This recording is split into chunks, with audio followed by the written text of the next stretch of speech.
আসসালামু আলাইকুম welcome back to fundamental business series program previous এপিসোডে আমি কথা বলেছিলাম অ্যাবাউট বিজনেস এবং বিজনেসের টাইপসগুলো নিয়ে যারা মিস করেছেন তাদের জন্য আজকের ভিডিও ডেসক্রিপশন বক্সে প্রিভিয়াস ভিডিও লিংকটি দিয়ে দিচ্ছি অবশ্যই দেখে নেবেন আর আজকের এপিসোডে আমি কথা বলবো about forms of business I am JuboRaz. This is Fundamental Business Series Program and number 2 episode is going on. একটা বিজনেস অনেকভাবে শুরু করা যায় It can be single, dual or multiple. Actually, it's depend on your business strategy. চলুন কিছু বিজনেসের ফর্মের সাথে পরিচিত হয়ে আসি Sole Proprietorship Business, Partnership Business, Private Limited Company, Public Limited Company and another business form is Joint Venture. Sole Proprietorship Business অথবা একমালিকানা ব্যবসা আপনি একাই যখন আপনার বিজনেস পরিচালনা করছেন Sole proprietorship is the oldest form of business organization. বহু প্রাচীন একটি ব্যবসা পদ্ধতি এই ধরনের ব্যবসা মূলত প্রাচীন মিশর ইতালি এবং গ্রিসে প্রচলিত ছিল Nowadays, not only Bangladesh, around the world অত্যন্ত জনপ্রিয় একটি ব্যবসা মাধ্যম Can you imagine বাংলাদেশের শহর এবং গ্রাম সব মিলে 85% business are sole proprietorship business. Really so big number. অবশ্য পছন্দ করার মতো বেশ কিছু কারণও রয়েছে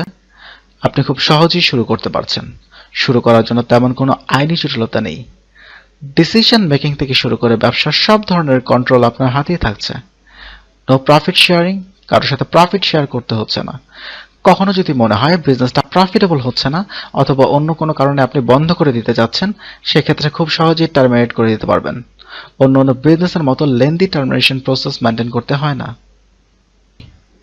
একমালিকানা ব্যবসার সবথেকে বড় অ্যাডভান্টেজ হচ্ছে you are inseparable from your business আপনাকে আপনার ব্যবসা থেকে কখনোই আলাদা করা যাবে না এছাড়া আরো বেশ কিছু অসুবিধা রয়েছে as unlimited liability limited capital etc etc Sole tradership বিজনেসকে আপনি ক্যাপিটাল মূলধনের ভিত্তিতে তিন ভাগে ভাগ করতে পারেন স্মল মিডিয়াম এন্ড লার্জ আপনার ক্যাপিটাল মূলধন যদি 1 লাখ টাকার নিচে হয় তবে সেটা স্মল 1 থেকে 5 লাখ টাকার মধ্যে হলে সেটা মিডিয়াম এবং 5 লাখ টাকার উপরে হলে সেটাকে লার্জ সোল ট্রেডারশিপ বিজনেস বলা যেতে পারে পার্টনারশিপ বিজনেস অথবা অংশীদারি ব্যবসা When you wondering two or more people are better than one যখন দুই অথবা দুইয়ের বেশি ব্যক্তি মিলে ইনভেস্ট করে কোনো ব্যবসা শুরু করে এবং সমান অথবা আংশিক হারে প্রফিট শেয়ার করে বাংলাদেশ পার্টনারশিপ অ্যাক্ট 1932 আইন অনুযায়ী সর্বনিম্ন 2 জন এবং সর্বোচ্চ 20 জন অংশীদার থাকতে পারবে অবশ্যই পার্টনারশিপ বিজনেসের জন্য আপনার ট্রেড লাইসেন্স এবং ব্যাংক অ্যাকাউন্ট থাকতে হবে এই ধরনের ব্যবসায় এগ্রিমেন্টগুলো রেজিস্টার করার ক্ষেত্রে কোনো বাধ্যবাধকতা নেই private limited company private limited company হচ্ছে একটি লিমিটেড লায়াবিলিটি কোম্পানি এখানে শেয়ার হোল্ডারদের সংখ্যা 50 জনের কম হতে হবে and is not available for general public এর শেয়ার জনসাধারণের জন্য উন্মুক্ত নয় বাংলাদেশের বেশিরভাগ বেসরকারি ব্যবসা প্রতিষ্ঠানগুলো প্রাইভেট লিমিটেড কোম্পানির আওতায় নিবন্ধিত হয়ে থাকে এই ধরনের ব্যবসায় বেশ কিছু কনভেনিয়েন্স সুযোগ সুবিধা রয়েছে as separate legal entity limited liability perpetual succession ease of raising capital credible image easier transfer of ownership etc etc Public Limited Company. It also limited liability company. It may offer its share to general public. এর share জনসাধারণের জন্য উন্মুক্ত করা যায় public limited কোম্পানির ক্ষেত্রে অন্তত 7 জন share holder থাকতে হবে সাধারণত এই ধরনের কোম্পানিগুলোকে স্টক এক্সচেঞ্জের তালিকাভুক্ত করা হয় জয়েন্ট ভেঞ্চার যখন দুই অথবা দুইয়ের বেশি কোম্পানি একসাথে মিলে কোনো ব্যবসা পরিচালনা করে ধরা যাক এ একটি কোম্পানি এবং বি অন্য একটি কোম্পানি যখন এ এবং বি একসাথে মিলে কোনো নির্দিষ্ট ব্যবসা পরিচালনা করে তখন তাকে জয়েন্ট ভেঞ্চার কোম্পানি বলা হয় সাধারণত এই ধরনের কোম্পানিগুলো নির্দিষ্ট প্রজেক্টের ভিত্তিতে কাজ করে প্রজেক্ট শেষ হওয়ার সাথে সাথে অটোমেটিক্যালি কোম্পানিগুলো আলাদা হয়ে যায় জয়েন্ট ভেঞ্চার কোম্পানিগুলো দুই ধরনের হয়ে থাকে ইকুইটি এন্ড নন ইকুইটি এখন প্রশ্ন হচ্ছে কেন জয়েন্ট ভেঞ্চার কোম্পানিগুলো বিভিন্ন কারণে হতে পারে as রিসোর্স শেয়ার কোম্পানিগুলো তাদের রিসোর্স শেয়ার করতে পারে এটা অনেক বেশি কস্ট এফেক্টিভ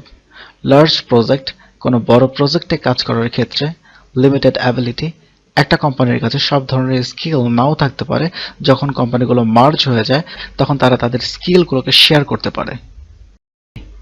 বিজনেসের জন্য বিভিন্ন সময় বিভিন্ন লাইসেন্সের প্রয়োজন হয়। লাইসেন্সগুলোর জন্য আপনাকে যেখানে যেখানে অ্যাপ্লাই করতে হবে, চলুন তার একটি লিস্ট দেখে আসি।